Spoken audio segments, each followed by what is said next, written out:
The film reel arrived on a Thursday. Grace sat in her private study, turning the small metal canister over in her hands. No return address. No note. Just her name written in careful script on a shipping label, and inside, 20 minutes of celluloid that she had tried very hard to forget. It was a screen test. Her screen test, from 1949, before everything changed. She hadn't requested it. Hadn't asked anyone to dig through MGM's archives and send her this artifact from another lifetime. But someone had thought she should have it. Or perhaps they thought she needed it. Either way, it sat on her desk like an accusation.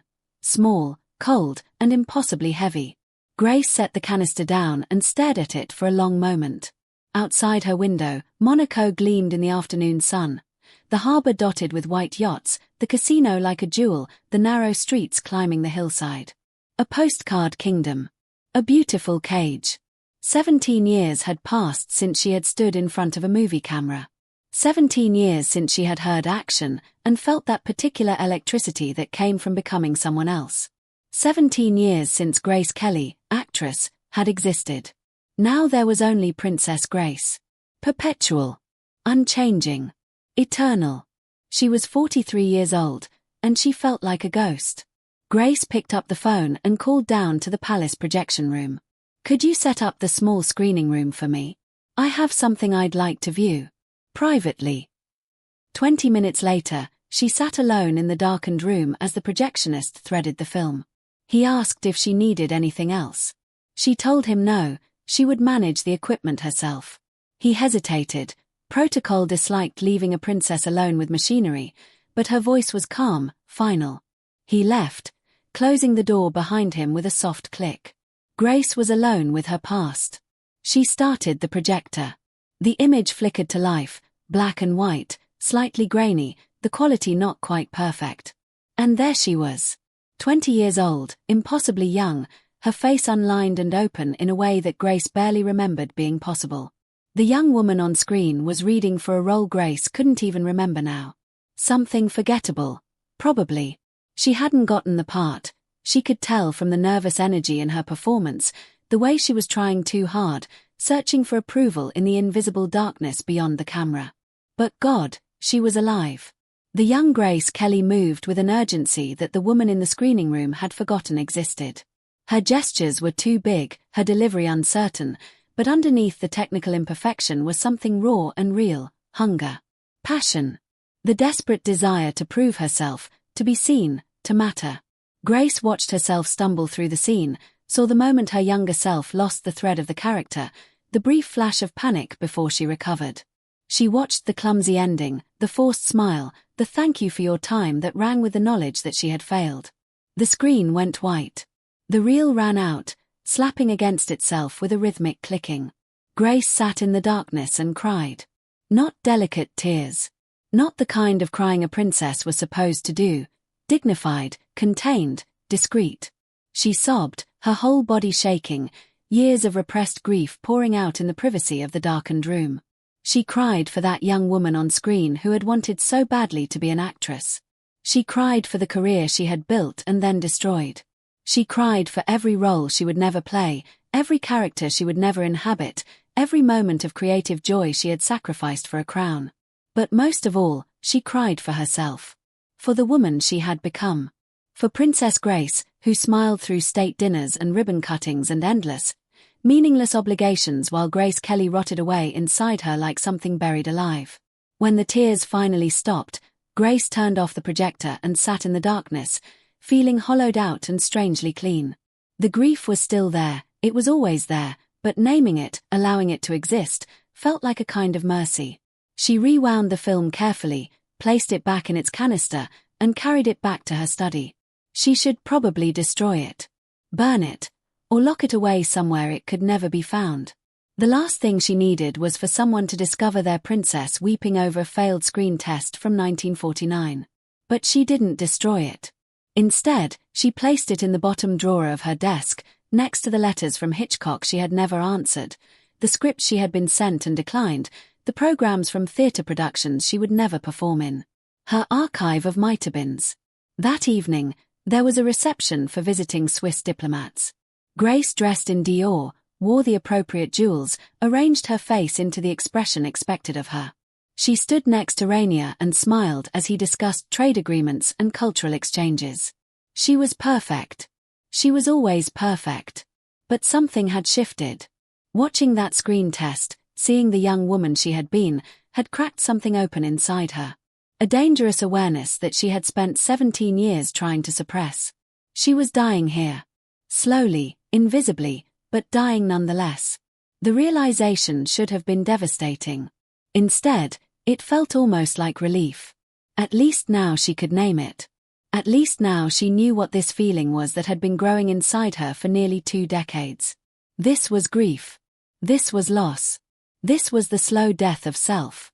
And there was nothing she could do about it. Or at least, that was what she told herself. In the following weeks, Grace found herself drifting during royal obligations in ways she never had before. Conversations blurred into polite noise. She smiled on cue, laughed at the right moments, but inside her mind she was elsewhere. Back under stage lights, back inside the sharp focus of a character's need. She began watching people with an actor's eye again. Not just seeing them, but studying them. The tension around a mouth when someone lied. The way a hand lingered on a glass when someone wanted to leave. The subtle heartbreak of someone being ignored.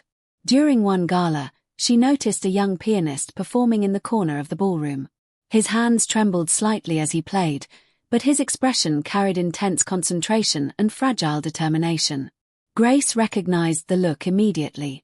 It was the same look she had worn during auditions, the expression of someone terrified of failure but even more terrified of never trying. When he finished, he received only polite applause from distracted aristocrats. Grace felt an unexpected wave of anger on his behalf, sharp, bright, almost juvenile. Art deserved more than polite applause. That night, she couldn't sleep. She lay awake listening to the distant sound of waves striking Monaco's harbour walls, remembering the silence before a camera rolled, the hush of an audience before the first line, the moment when fear turned into fire. The next morning, she opened her desk drawer again. She took out the film reel and held it against the sunlight streaming through her study windows. Dust particles floated through the beam like drifting memories.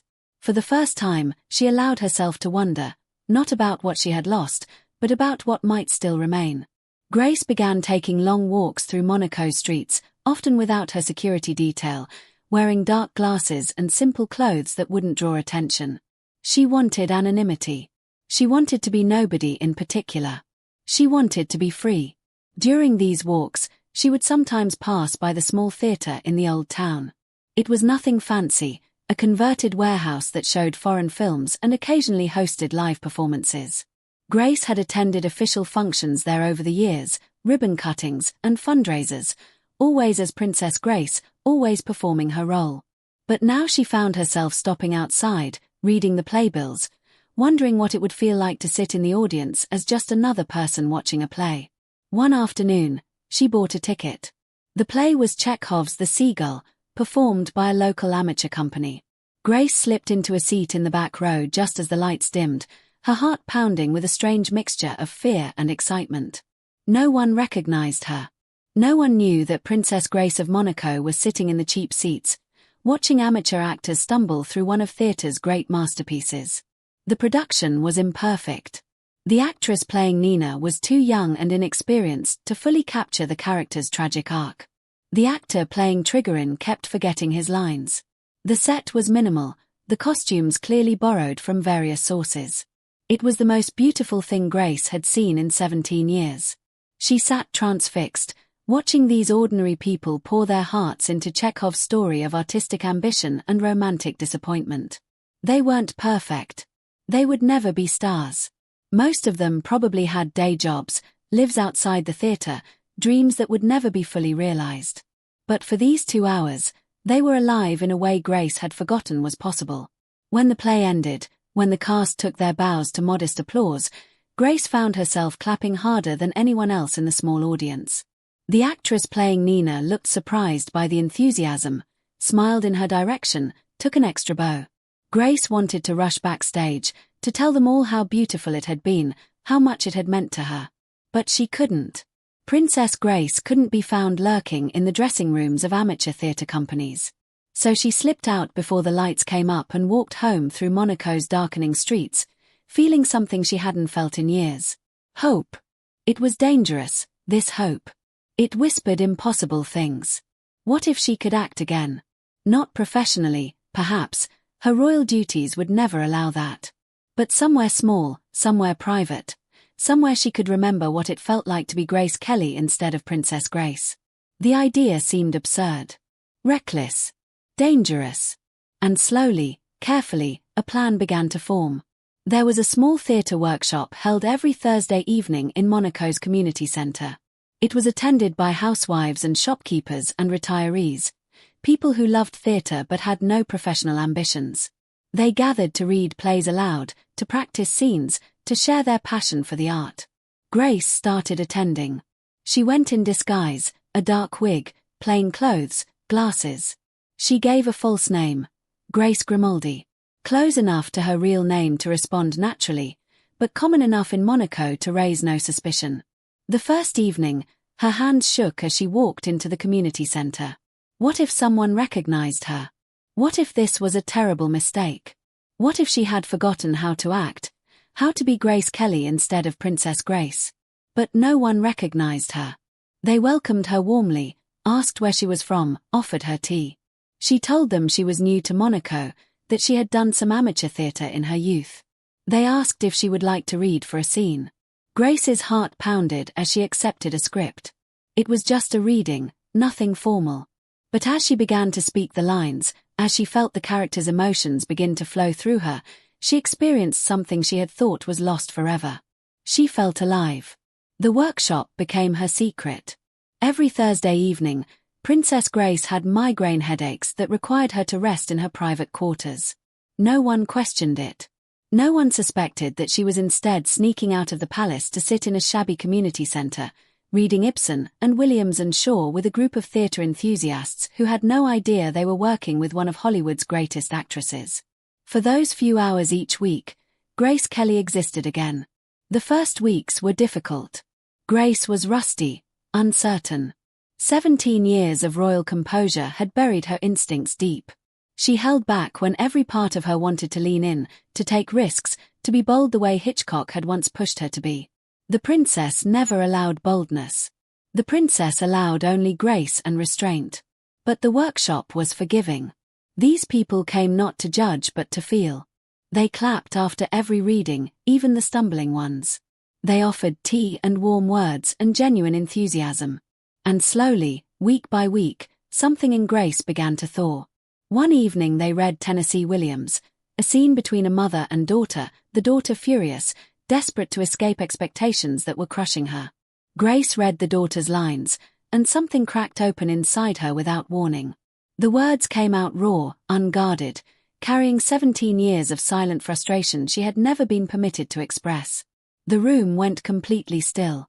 That was extraordinary, the woman playing the mother whispered when Grace finished. Grace's hands were trembling. She had put too much of herself into those words. For a terrifying moment she feared they would see through her, not the wig and the glasses, but the deeper disguise, the one she wore every day. But no one saw anything except a passionate amateur having a powerful moment. They had no idea they had just witnessed the first truly honest thing Grace had said in years. After that night, Grace stopped holding back. She let the characters live inside her the way she used to, with truth, with vulnerability, with the willingness to be fully seen. She was careful, always. She never took leading roles, never drew too much attention to herself. She read supporting parts, participated in discussions, offered gentle suggestions when asked. She was just another member of the group. And it was enough. It had to be enough. Because the rest of her life, the palaces and state dinners and royal obligations, were still there waiting for her when Thursday evenings ended. Princess Grace was still her primary identity, the role she could never stop performing. But now she had this small secret rebellion. This tiny corner of her life where Grace Kelly was allowed to breathe. At home, she began noticing the performance of royalty more sharply than ever. The way servants avoided eye contact, as if a direct gaze would be a violation. The way advisors spoke to Rainier with seriousness and spoke to her with careful softness, as if she were a porcelain ornament rather than a human being. Even Rainier, who loved her in his way, loved her as an idea, the princess as symbol, the wife as stability, the mother as image. He rarely asked how she felt. He asked if she was well, if she was tired, if she needed rest. But not the deeper question. Not the question that frightened them both. Are you happy? Grace didn't know how to answer that question anymore. One Thursday evening, 6 months after she had started attending the workshop, the group decided to put on a small production. Nothing elaborate, just a one-act play performed for friends and family in the community center. They chose Pirandello's The Man with the Flower in His Mouth, a meditation on death and the desperate search for meaning in ordinary life. Grace volunteered to play the woman, a small but crucial role. She told herself it was safe, that no one would come to see such a minor production, that she could allow herself this one small indulgence. The night of the performance, Grace's hands trembled as she applied simple stage makeup in the tiny dressing room. It had been 17 years since she had prepared for a performance. 17 years since she had felt this particular cocktail of terror and exhilaration. She stood before the small mirror, brush in hand, and saw not Princess Grace preparing for another obligation, but Grace Kelly preparing for art. The distinction mattered more than anything she had felt in years. She had forgotten how much she had missed it. The performance took place in front of perhaps 30 people, family members, friends, curious community members who had wandered in. Grace stood backstage, her heart pounding, waiting for her entrance. And then she heard her cue. She walked onto the stage. And for 15 minutes, Grace Kelly was an actress again. The character was nothing special. Just an ordinary woman having a late-night conversation with a dying man. But Grace poured everything into it, all her loneliness, all her grief, all her desperate hunger for meaning in a life that had become empty performance. Her voice shook on certain lines, not from nerves but from truth. She didn't try to make the words elegant. She didn't try to make them pretty. She let them be ugly where they needed to be ugly. She let them ache where they needed to ache. When the play ended, when the small audience applauded politely, Grace stood on the tiny stage and felt tears streaming down her face. She had forgotten to bow. She had forgotten where she was. For those 15 minutes, she had been so completely lost in the character that Grace Kelly and Princess Grace had both disappeared, leaving only the woman, having her midnight conversation with death. It was the most honest she had been in 17 years. Afterward, the workshop members congratulated her warmly. "You were wonderful," they said. "You should consider doing this professionally." Grace smiled and thanked them and said she was happy being an amateur. She walked home through Monaco streets that night, still wearing her disguise, still carrying the glow of performance inside her like a secret flame. Streetlights reflected on wet cobblestones. The air smelled faintly of salt and distant cigarette smoke. Tomorrow, she would wake up as Princess Grace again. She would attend a luncheon, open a hospital wing, smile for cameras, be perfect. But tonight, for a few stolen hours, Grace Kelly had been alive. When she reached the palace grounds, the gates looked larger than usual. More final. More absolute. She let herself into the silent corridors, moving like a shadow between portraits and marble. In her study, she removed her wig and glasses, placing them carefully beside the film reel. Her hands lingered over the objects as if they were sacred. For a long moment, she stared at her reflection in the window. Not Princess Grace. Not Grace Kelly. Just a woman standing between two identities, belonging fully to neither. She opened the bottom drawer once more and placed the stage script beside the old screen test. Past and present. Loss and rediscovery. For years, the drawer had felt like a tomb, a grave for the life she had killed. But now, for the first time, it didn't feel like death. It felt like proof. Proof that the person she had been wasn't gone. Not entirely. Grace closed the drawer gently and extinguished the study lamp.